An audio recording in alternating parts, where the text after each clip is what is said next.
Assalamualaikum warahmatullahi wabarakatuh dan selamat sejahtera kepada semua pelajar tahun 4 yang saya ajar. Okey, kali ini kita akan belajar tentang tajuk Tun Perak Bendahara Terbilang. Pelajar tahun 4 bersama saya, Cikgu Izian. Okey, dalam topik ini kita akan belajar 3 benda yang penting. Yang pertama, riwayat hidup Tun Perak. Siapa Tun Perak tu? Siapa bapa dia? Okey, yang kedua, peranan Tun Perak sebagai bendahara Melaka. Dan yang terakhir, kebijaksanaan Tun Perak.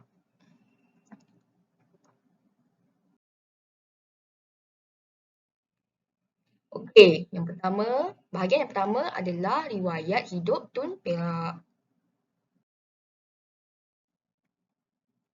Okey, benda ni awak boleh tengok dalam buku teks, muka surat 140, saya masukkan dalam slide ini.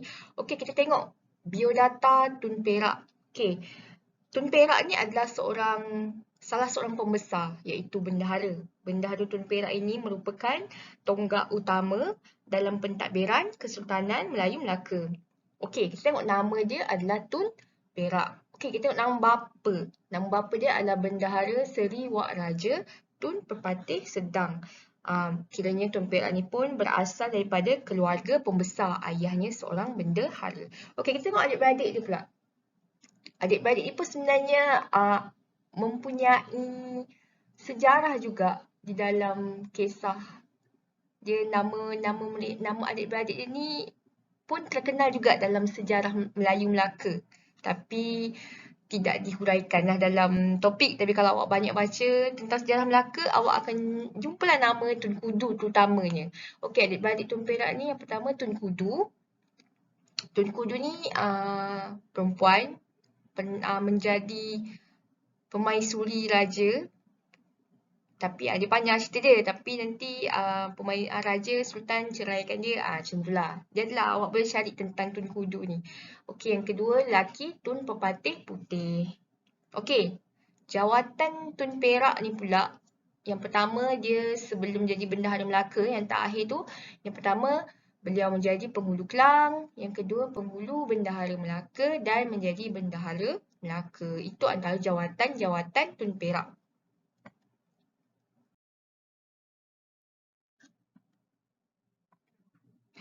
Okey, kita cerita tentang waktu beliau menjadi penghulu Kelang.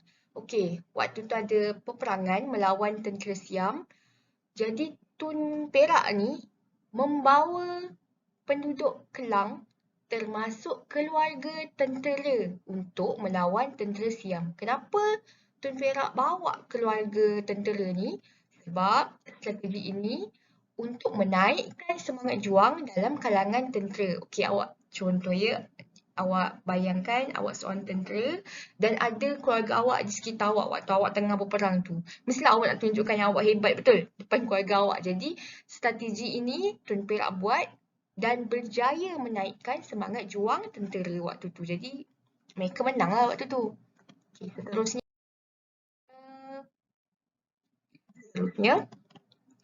okey, beliau dilantik sebagai bendahara Melaka waktu tu oleh Sultan Muzaffar Shah kerana kebijaksanaannya. Okey, beliau dianugerahkan gelaran Bendahara Paduka Raja. Sultan Muzaffar ni yang pertama kali lantik beliau menjadi bendahara Melaka waktu tu kerana kebijaksanaan dia yang waktu tentera Siam serang tadi.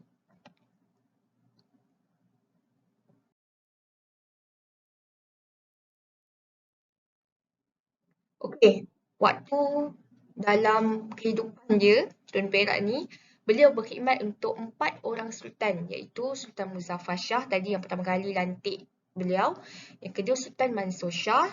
Dengan Sultan Mansur Shah ni nanti ada peristiwa lah yang anak Tun Perak dengan anak Sultan Mansur Shah ni bergaduh sampai anak Tun Perak ni mati. Tu nanti saya akan cerita dekat hujung-hujung.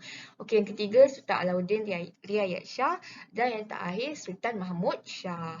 Jadi waktu Sultan Mahmud Shah beliau meninggal dunia semasa pemerintahan Sultan Mahmud Shah. Jadi Habislah kiranya 4 orang sultan sahaja beliau dapat berkhidmat sebagai bendahara.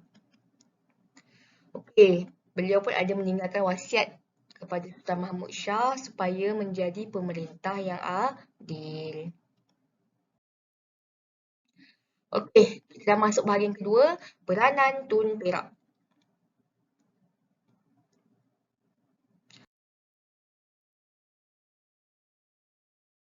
Okey, kita tengok peranan Tun Perak dia ada 4. Pertama, ketua pembesar, penasihat sultan, ketua diplomat dan juga panglima tentera. Okey, hari ni saya nak ajar sikit tentang akronim. Contohlah kalau awak nak ingat peranan Tun Perak ni kan. Akronim dia adalah kita ambil P. P tu untuk ketua pembesar P. S, sultan. D, diplomat. T, tentera. Jadi saya singkatkan Pak Saad datang Terengganu. Contoh awak tengoklah, okey, kalau contoh saya tanya kan, apa peranan Tun Perak? Jadi awak boleh ingat, oh Pak Saad datang Terengganu. P, pembesar, ketua pembesar. S, penasihat sultan. Pak Saad datang. D, ketua diplomat. Ambil diplomat ni. Dan yang terakhir Terengganu, T, tentera. Panglima tentera. Okay.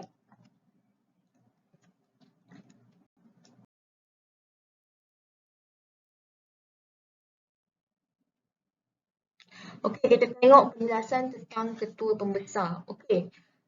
Tun Perak ini menjalankan tugas sultan apabila sultan gering atau keluar negara. Gering tu sakit. Kalau sultan sakit. Jadi, Tun Perak yang akan menggantikan sultan lah waktu tu. Seterusnya menjalankan tugas pentadbiran atas arahan Sultan Melaka. Sultan Melaka suruh apa-apa pentadbiran, dia lah yang akan buat. Bendahara ni awak boleh bayangkan macam Perdana Menteri sekarang lah. Jadi sultan kan.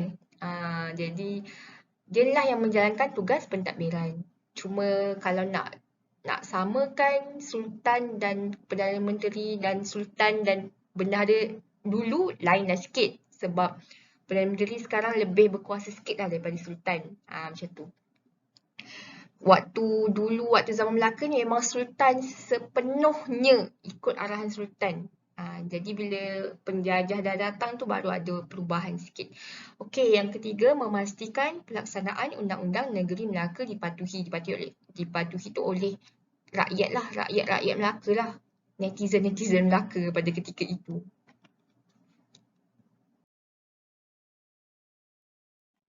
Okey, yang kedua, Tun Perak ini adalah penasihat sultan. Banyaknya menasihati sultan dalam hal ehwal pemerintahan dan menasihati sultan supaya memerintah kerajaan mengikut ajaran Islam. Sebab Tun Perak ni dia agak kuat mengamalkan ajaran Islam. Jadi dia banyak menasihati sultan-sultan lah supaya ikutlah ajaran Islam. Okey, yang ketiga, ketua diplomat.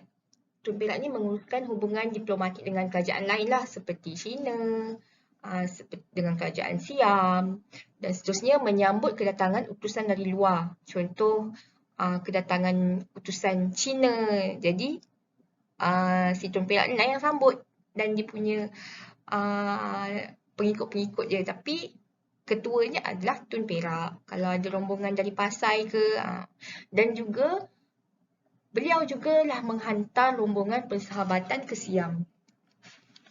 Mungkin kalau awak perasan lah ya, kenapa asyik mention Siam je kan. Tapi awak kena ingat, awak kena faham Siam adalah kuasa terbesar waktu itu. Di waktu zaman Melaka tu, Siam antara kuasa yang terbesar. Jadi Melaka kena berbaik-baik dengan Siam supaya kerajaan mereka ini diiktiraf. Sebab tu ada menghantar rombongan persahabatan ke Siam. Ada yang kalau pernah dengar hantar pokok emas, itu supaya Siam ni mengiktiraf Melaka dan tidak menyerang Melaka.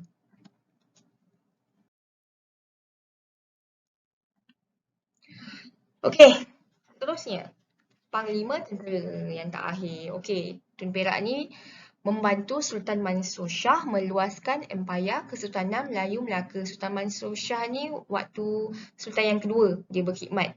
Tun Perak juga berjaya mengalahkan Pahang yang ketika itu berada di bawah penguasaan Siam. Dan Tun Perak juga membantu Sultan Pasai menghadapi perang saudara.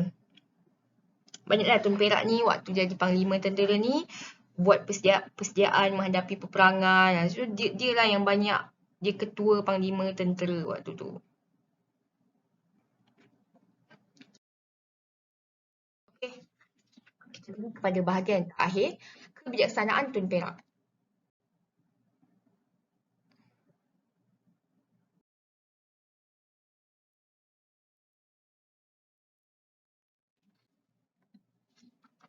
Okey, dia ada 5 bidang pentadbiran, bidang pertahanan, hubungan diplomatik dalam agama Islam dan juga dalam mempertahankan Kesultanan Melayu Melaka. Ini antara-antara kebijaksanaan Tun Perak lah. Okey, kita tengok yang pertama dahulu.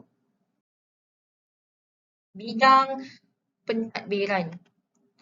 Okey, Tun Perak berjaya mewujudkan kerjasama yang erat antara Sultan dan pembesar. Itu antara salah satu ciri-ciri lah supaya satu kerajaan itu kuat. Sultan dan pembesar harus baik. Dan juga Tun Perak juga berjaya meluaskan empayar Melaka meliputi tanah Melayu, pantai timur Sumatera dan kepulauan Riau, Lingga. Awak boleh tengok dekat muka surat 146, peta kerajaan Melayu Melaka waktu tu sangat luas sehingga ke Sumatera. Sumatera sekarang adalah Indonesia. Awak boleh tengok. Kampar, Jambi, banyaklah penuh. Dan kalau awak tengok dekat semenanjung tanah Melayu tu penuh. Semuanya sampai ke Patani. Patani sekarang dekat Thailand kan. Itu semua di bawah kekuasaan zaman Kesultanan Melayu Melaka waktu Tun Perak wujud. Dia jadi bendahara lah waktu tu. Okey, yang kedua dalam bidang pertahanan.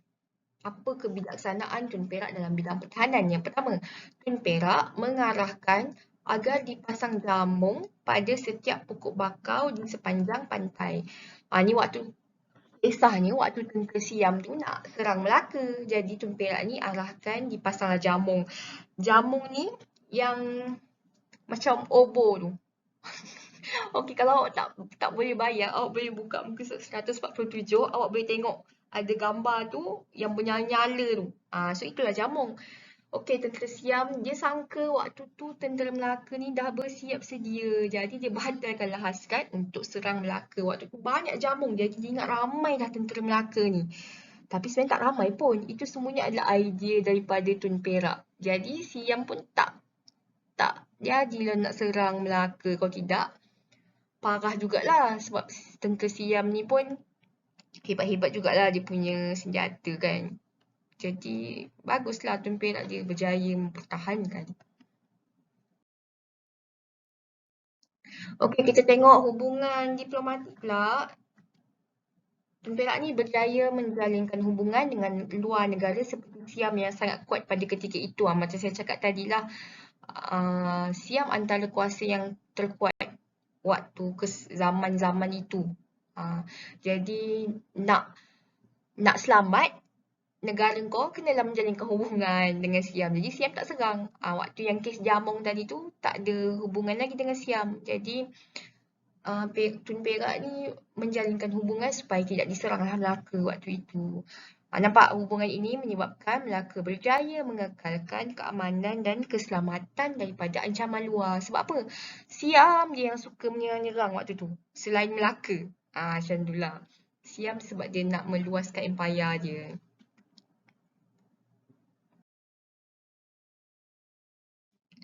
Okey, dalam bidang agama Islam pula, okey, Tun Perak ni sangat berpegang teguh macam saya cakap tadi, dia sangat berpegang teguh pada ajaran agama Islam. Okay, beliau menggalakkan kedatangan ulama ke Melaka dan ulama-ulama itu untuk menasihati Sultan lah. Okey. Dan beliau juga adalah menasihati Sultan supaya memerintah kerajaan mengikut ajaran Islam, mengikut undang-undang Islam.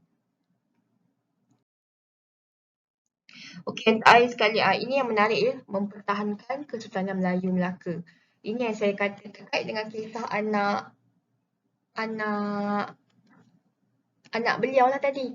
Okey, melarang para pengikutnya menuntut bela atas kematian anaknya Tun Besar yang telah dibunuh oleh Raja Muhammad agar tidak berlaku huru-hara di Melaka. Okey. Kalau awak tengok muka surat 148, awak nampak ya ada satu gambar, ada sekelompok pemuda bermain sepak raga dan tersepak kena desta. Desta tu tenggolok. Tanjak-tanjak yang atas kepala tu orang pakai kan. Sultan-sultan selalu pakai. Terkenalah dekat Raja Muhammad punya desta ni. Raja Muhammad ni anak Sultan Mansur. Okay, kisahnya Raja Muhammad ni naiklah kuda dengan dia punya pengikut-pengikut lah kan. Okay, macam nak ronda-ronda lah waktu tu. Dekat Melaka tu. Tiba-tiba lalu dah dekat kawasan si anak Tun Perak ni tadi main sepak raga. Sepak raga ni dia ala-ala sepak takraw lah. Kan dia orang main kan guna kaki kan. Jadi kebetulan nak jadikan cerita waktu anak Tun Perak ni, si Tun besar ni main, dia tersepak sepak takraw, sepak raga bola tu tadi kena dekat Raja Muhammad. Desta dia. Jadi tersabutlah desta dia tu. Jadi Raja Muhammad ni pula pandai bagan. Dia turunnya dia terus tikam Tun besar ni. Jadi terus kecoh waktu tu. Sebab orang-orang pengikut Tun Perak ni kan ramai. Jadi diorang tengok anak Tun Perak ni dibunuh. Jadi diorang marah lah kan. Diorang nak bunuh lah Raja Muhammad ni. Jadi Tun Perak ni tanyalah macam dah kecoh-kecoh tu. Dia kata, kenapa kecoh-kecoh ni? Macam tu kan. Rupanya diorang nak bunuh Raja Muhammad. Sebab dia kata anak kau telah dibunuh oleh Raja Muhammad. Macam tu. Anak Sultan waktu tu. Anak Sultan kau.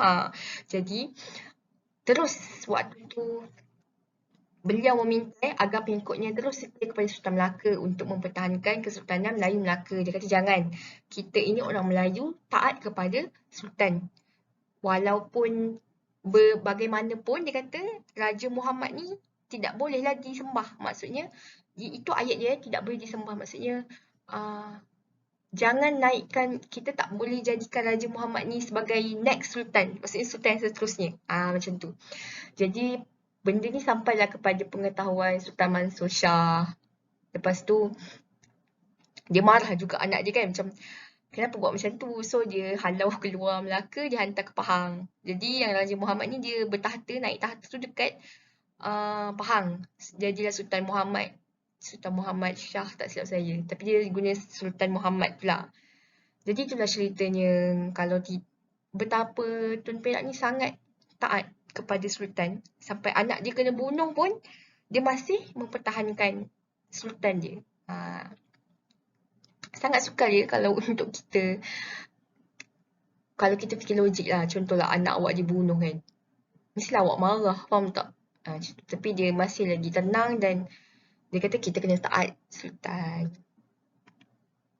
Okey, itu sahaja mengenai Tun Perak. Nanti Tun Perak ni, tajuk ni saya akan buat dalam 2 minggu atau 3 minggu. Minggu ni awak tengoklah video ni, saya akan bagi latihan sikit. Minggu depan pun saya akan bagi latihan tentang Tun Perak ni juga. Okey, terima kasih. Assalamualaikum.